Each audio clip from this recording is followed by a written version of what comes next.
Орусиянын президенти Владимир Путин 12 октябрда эртең менен Бишкекке расмий иш сапары менен келген. Путин сапарынын алкагында президент Садыр Жапаров менен эки тараптуу сүйлөшүүлөрдү өткөрүп, ЖККнун Канттагы авиа базасынын ачылышынын 20 жылдыгынын юбилейине катышары пландалып жатат. Мындан тышкары 13 октябрда Бишкекте КМШ мамлекет башчыларынын кеңешинин жыйыны өтөт. Россиянын президенти Владимир Путин Садыр Жапаровду орден менен сыйлады.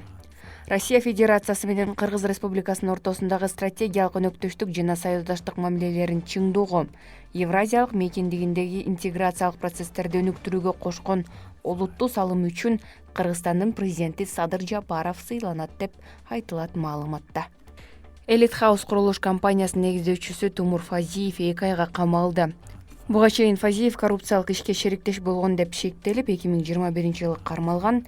Кийин боштондукка чыгып, Асман экологиялык таза шаарын куруу боюнча мамлекеттик дирекциянын башкы директору болуп дайындалган. Бирок ал жерде көпкө иштеген эмес. Жалал Абадта Камчы Гүлбаевдин уюшкан кылмыштуу тобунун 5 мүчөсү кармалып, кылмыштуу чөйрөнүн идеологиясынан баш тартты. Бул тууралуу облустук милициядан маалымдашты. Алар мындан ары Кыргыз Республикасынын мыйзамдарына баш ийип жашоого, эгерде мыйзам бузса жоопкерчилик тартууга даяр экендигин айтышты.